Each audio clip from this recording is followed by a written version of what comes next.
Waalaikumsalam warahmatullahi wabarakatuh. Selamat siang Ibu. Siang. Sehat ya? Alhamdulillah hari ini saya sehat sekali. Alhamdulillah. Terima kasih Ibu atas perkenannya hadir duduk bersama kami. Terlebih dahulu perkenalkan kami berdua CGP angkatan ke-7 dari SD Negeri Kalisabuk 3 Kabupaten Cilacap.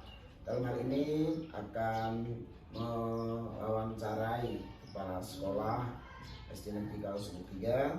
Namun sebelumnya kami perkenalkan, saya Hamim Musodik SPDI MPD CGP angkatan 7 dengan fasilitator Bapak Harmizul MPD dan pengajar praktek saya beliau Bapak Sugiarto SPD PKN, dan rekan saya yang kedua silakan bisa diperkenalkan. Terima kasih. Perkenalkan, nama saya Linatus Sofia. Saya merupakan guru di SD Negeri Kalisabuk 03. Saya juga merupakan CGP angkatan 7 dengan fasilitator Ibu Maria Magdalena Siti Listiari MPD, dan juga untuk pengajar praktik saya yaitu Ibu Oki Krisna Setiarini SPD MPD. Terima kasih. Selanjutnya, sebelum kami mulai untuk mewawancarai Ibu Kepala Sekolah, terlebih dahulu kami perkenalkan untuk memperkenalkan diri terlebih dahulu Ibu. Terima kasih. Perkenalkan, nama saya Eni Sutarti SPD. Saya selaku Kepala Sekolah SD Negeri Kalisabuk 03 yang pada hari ini insya Allah saya siap untuk diwawancarai oleh CPG Angkatan 7, yaitu dari Saudara Bapak Hamim Musodik dan juga dari Bu Linatus Sofia. Monggo silahkan untuk siapa dulu yang mau mewawancarai? Terima kasih Bu Eni. Langsung saja nih kita mulai untuk sekedar kita sharing bersama lagi Bu. Yang pertama yang ingin saya tanyakan begini Bu Eni, selama Ibu menjabat sebagai kepala sekolah, ini bagaimana Bu Eni itu dapat mengidentifikasi kasus-kasus atau permasalahan yang ada itu merupakan dilema etika atau rujukan moral, begitu Bu Eni? Oh ya, kalau dilema etika itu sebenarnya merupakan permasalahan di mana kita dihadapkan dengan dua pilihan, yang satu benar, yang satu benar. Sedangkan dilema moral itu merupakan permasalahan di mana permasalahan tersebut yang satu bernilai benar dan yang satu juga bernilai salah. Oke, baik. Jadi kalau menurut Bu Eni, permasalahan-permasalahan itu merupakan dilema etika itu ketika permasalahan itu merupakan permasalahan di mana dalam permasalahan tersebut yang satu bernilai benar dan satu bernilai salah. Kemudian kalau yang tujuan moral itu permasalahannya yang satu merupakan permasalahan yang bernilai benar dan permasalahan yang bernilai salah. Begitu nih. Untuk pertanyaan selanjutnya, monggo Pak Hamim. Kemudian pertanyaan yang kedua itu, untuk kami juga ingin tahu cara Ibu bagaimana menjalankan pengambilan keputusan Bu, terutama untuk kasus-kasus di mana ada dua kepentingan yang sama-sama benar atau sama-sama mengandung nilai kebajikan. Begini langkahnya. Jadi langkah yang pertama yaitu kita identifikasi dulu permasalahan tersebut. Kemudian kita mencari tahu apa penyebab permasalahannya yang ada. Kemudian kita bersama-sama mencarikan beberapa alternatif solusi untuk permasalahan tersebut, dan kita pilih salah satu solusinya yang terbaik yang harus kita pilih, terbaik untuk kita semua. Diawali dengan identifikasi ya. Iya, permasalahan. Cari permasalahannya. Terima kasih Bu. Yang kedua. Selanjutnya tadi ya Bu melanjutkan langkah-langkah yang tadi. Nah, kira-kira prosedurnya itu seperti apa Bu yang biasa dilakukan oleh Bu Eni selama ini? Prosedur untuk yang dilakukan ya. Iya, betul. Prosedurnya biasanya begini, jika terjadi suatu permasalahan, kita pertama yang lakukan itu mencari penyebab. penyebab dari permasalahan yang ada, apakah itu disebabkan oleh faktor intrinsik atau disebabkan oleh faktor ekstrinsik. Nah, dan dari beberapa identifikasi tersebut, kita mengajak berdiskusi kepada rekan-rekan yang lain untuk membantu saya selaku kepala sekolah. Karena saya sadar bahwa apa yang saya putuskan sendiri itu belum tentu merupakan keputusan yang terbaik. Ya, untuk itu kita bersama, saya mengajak kepada rekan-rekan yang lain untuk sharing atau berdiskusi. Nah, untuk berdiskusi itu adalah untuk membantu mencarikan solusi yang terbaik pada permasalahan tersebut.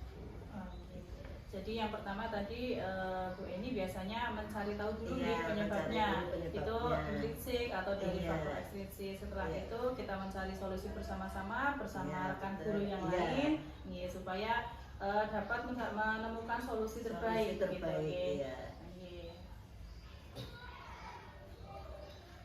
Selanjutnya Bu, kita lanjutkan bahwa nanti akan muncul ada beberapa kasus. Ada kasus dilema etika, ada kemudian yang satu tentang tujuan moral namanya.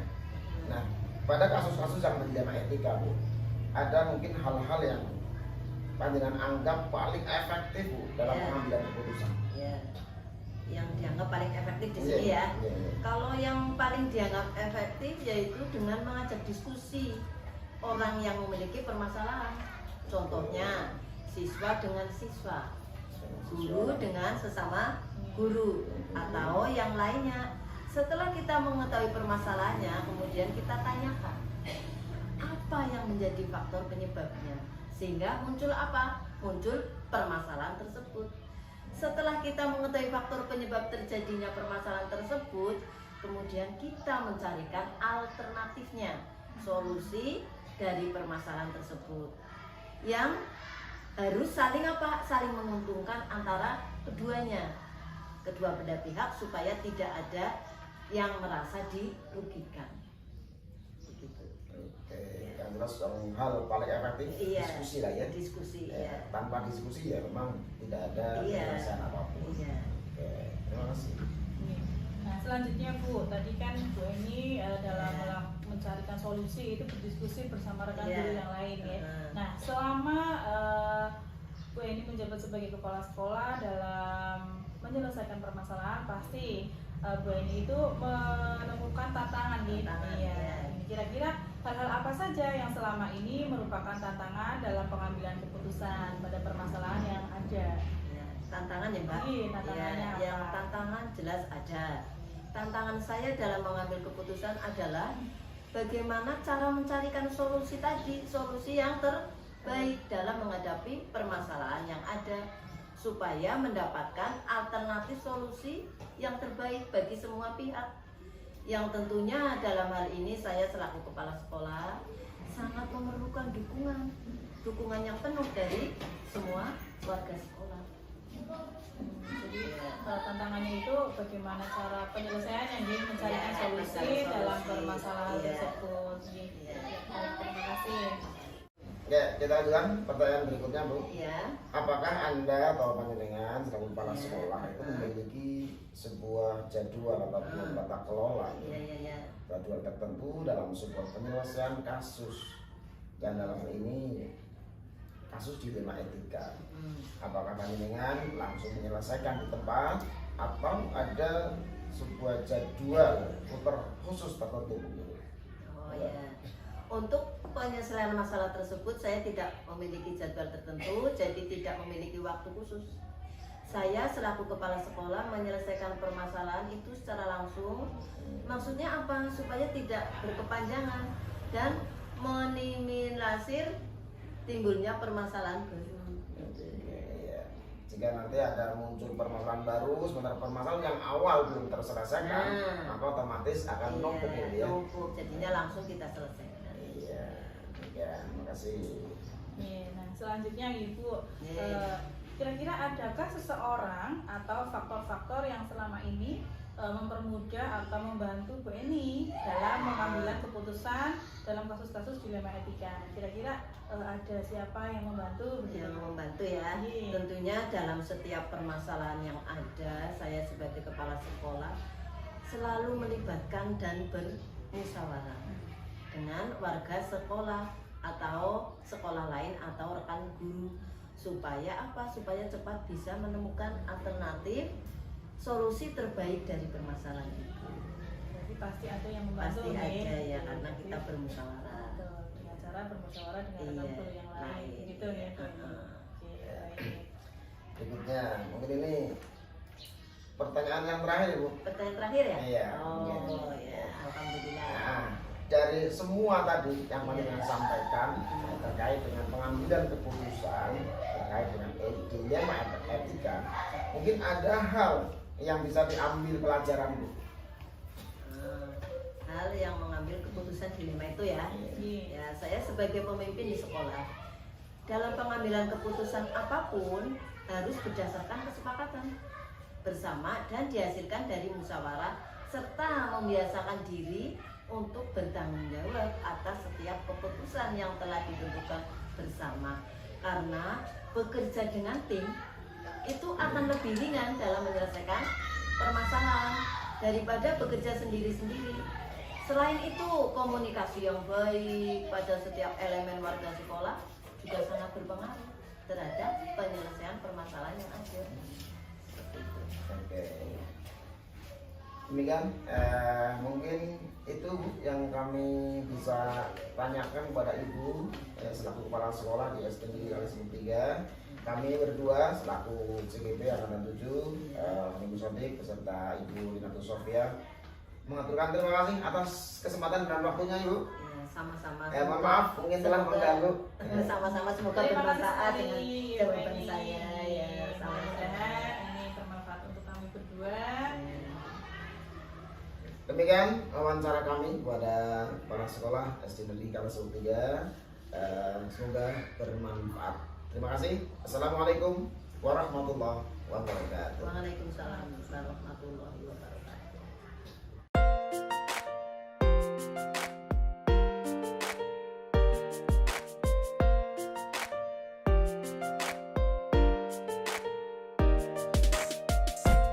Kami sampaikan, Pak, untuk bisa diberikan solusi tanggapan ya, selaku pemimpin dan kepala sekolah. Kami ingin tahu sejauh mana penjelasan kasus terkait dengan kasus-kasus yang merupakan dilema ini, Pak. Ada dilema etika atau dengan moral.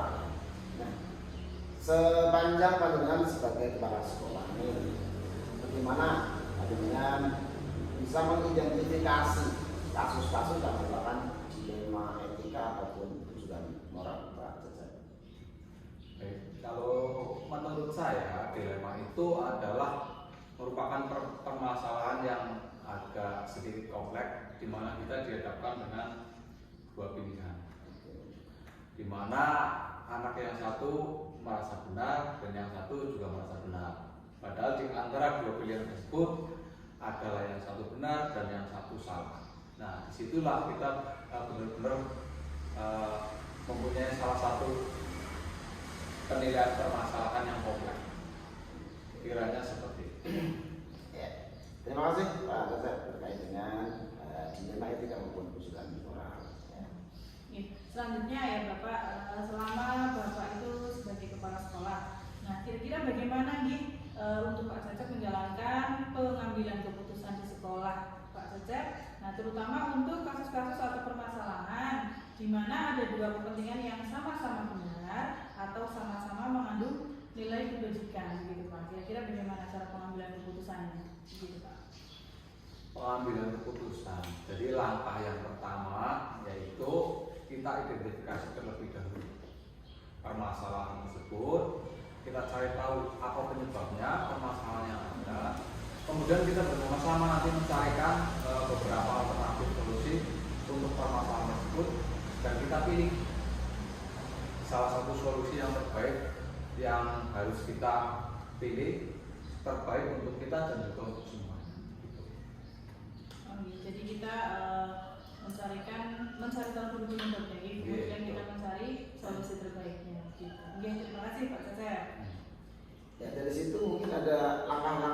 prosedurnya Pak Ketua untuk yang selama ini kami lakukan? Kalau langkahnya jika terjadi suatu permasalahan, yang pertama harus kita lakukan yaitu mencari penyebab dari permasalahan yang ada. Apakah itu disebabkan oleh faktor intrinsik dari dalam diri kita atau mungkin faktor ekstrinsik berhubungan dengan orang lain. Dan dari beberapa identifikasi tersebut, kita mengajak berdiskusi kepada rekan-rekan yang lain untuk membantu saya selaku kepala sekolah, karena saya sadar bahwa apa yang putusan sendiri itu belum tentu merupakan keputusan terbaik untuk kita bersama. Maka saya mengajak kepada rekan-rekan yang lain untuk sharing, berdiskusi untuk membantu mencarikan solusi yang terbaik dari permasalahan itu. Kiranya seperti itu. Oke, terima kasih ya. Sharing ya. Oke, terima kasih. Selanjutnya begini Pak, dari tadi yang sudah Pak sebutkan dia untuk prosedur melakukannya. Nah, kira-kira hal-hal apa saja selama ini yang menurut Bapak itu Bapak anggap efektif dalam mengambil keputusan pada kasus-kasus atau permasalahan pada dilema etika? Nah, bagaimana nih Pak untuk cara efektifnya kita? Yang paling efektif ya dengan cara kita mengajak diskusi dengan orang yang memiliki permasalahan. Contohnya siswa dengan siswa, guru dengan sesama guru, atau mungkin yang lainnya. Setelah mengetahui permasalahan tersebut ya, kemudian kita tanyakan apa yang menjadi faktor penyebab sehingga muncul permasalahan tersebut. Nah, kemudian kita mencarikan alternatif solusi dari permasalahan tersebut yang saling menguntungkan antara dua belah pihak, supaya tidak ada yang merasa dirugikan satu dengan yang lain. Jadi untuk hal yang efektif itu Bapak melakukan diskusi nih dengan teman-teman yang lain untuk mencarikan alternatif solusi. Gitu nih Pak. Oke, baik. Terima kasih Pak. Terkait dengan tantangan ini Pak Ketua, selama dengan mengambil keputusan, mungkin adakah tantangan-tantangan untuk pengambilan keputusan ini? Tantangan ada ya. Tantangan saya dalam mengambil sebuah keputusan adalah bagaimana caranya mencarikan solusi yang terbaik dalam menghadapi permasalahan yang ada, supaya mendapatkan alternatif yang terbaik bagi semua pihak. Yang satu, dalam hal ini saya selaku kepala sekolah sangat memerlukan dukungan penuh dari semua warga sekolah, terutama lingkungan. Nah, selanjutnya adalah tadi nih Pak Cecep kita pasti menemukan tantangan. Nah, kira-kira dalam penyelesaian masalah itu Bapak itu memiliki jadwal tertentu tidak nih dalam penyelesaian permasalahan etika? Apakah Bapak itu langsung menyelesaikannya atau memiliki sebuah jadwal untuk menyelesaikannya, bentuk atau prosedurnya itu seperti apa? Kira-kira ada jadwalnya itu sendiri atau tidak gitu Pak? Kalau waktu kita tidak memiliki waktu yang khusus. Saya selaku kepala sekolah menyelesaikan permasalahan secara langsung supaya tidak berkepanjangan dan meminimalisir timbulnya permasalahan yang baru. Jadi kalau ditumpuk nanti nggak selesai. Gitu. Jadi ketika Bapak mencoba permasalahan ya jadi mungkin langsung ya, bisa mungkin langsung diselesaikan. Terima kasih Pak. Selanjutnya nih Pak Ketua, dalam pengambilan keputusan terkait dengan kasus-kasus dilema etika, mungkin adakah faktor-faktor atau seseorang yang bisa membantu penyelesaian itu? Setiap permasalahan yang ada, kita sebagai kepala sekolah, saya sendiri dan tentunya harus selalu bermusyawarah dengan warga sekolah, ya, rekan guru, supaya cepat menentukan alternatif solusi yang terbaik ya dari permasalahan ini. Dalam hal ini masyarakat sekitar, terutamanya dari pihak komite. Sangat penting untuk musyawarah ya. Tanpa musyawarah tentunya kasus-kasus tidak akan atau sulit akan terselesaikan ya. Terima kasih. Nah ini yang terakhir nih Pak, dari awal sampai tadi pertanyaan ke-7. Nah jadi semua yang telah kita diskusikan bersama nih Pak. Nah pembelajaran apa ini kira-kira yang dapat Pak Cecep petik dari pengalaman selama mengambil keputusan telematika ini? Sebagai pemimpin di sekolah, dalam mengambil keputusan apapun yang harus berdasarkan kesepakatan bersama yang dihasilkan dari musyawarah, serta membiasakan diri untuk bertanggung jawab atas setiap keputusan yang telah kita tentukan bersama. Karena dengan tim akan lebih ringan menyelesaikan permasalahan daripada bekerja sendiri. Jadi pada intinya permasalahan seberat apapun kalau kita kerjakan dengan secara bersama-sama pasti akan terasa menjadi ringan. Nah itu hal terbaik ya, yaitu harus selalu berkomunikasi dari setiap elemen dan warga sekolah. Itu sangat berpengaruh terhadap permasalahan yang ada.